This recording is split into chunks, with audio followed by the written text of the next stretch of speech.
করে ভবিষ্যতে আর কারো দ্বারস্থ আপনাদের না হতে হয় এবং স্থায়ীভাবে আপনাদের বরাদ্দটা আপনারা পান এবং বাংলাদেশের আইন অনুযায়ী পরবর্তীতে আপনাদের যে পরবর্তী প্রজন্ম যে আইন অনুযায়ী যেভাবে সেটা পাওয়ার কথা উত্তরাধিকার সূত্রে সেটা যাতে পায় সেটা আমি কথা দিয়ে গেলাম ইনশাআল্লাহ।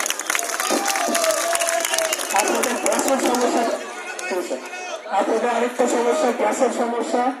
গ্যাসের সমস্যাটা সমাধান করার জন্য ইতিমধ্যে আমি কিছু পদক্ষেপ নিয়েছি।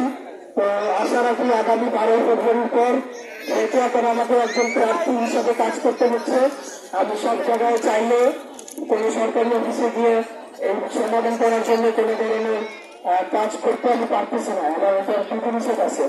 12 তারিখের পর আমি প্রার্থী থাকবো না। এটা আমি সব জায়গায় যেখানে যাচ্ছি এই সমস্যাটা 1 নম্বর সমস্যা। আমি মিডিয়াতে বলতেছি, টিভিতে বলছি, যেখানে যাচ্ছি কথা বলতেছি যে 12 তারিখের পর জরুরি ভিত্তিতে আপনাদের গ্যাসের সমস্যাটা সমাধান করে দেব।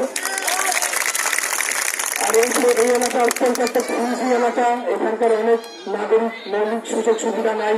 তো সেই বিষয়গুলো নিয়ে আমরা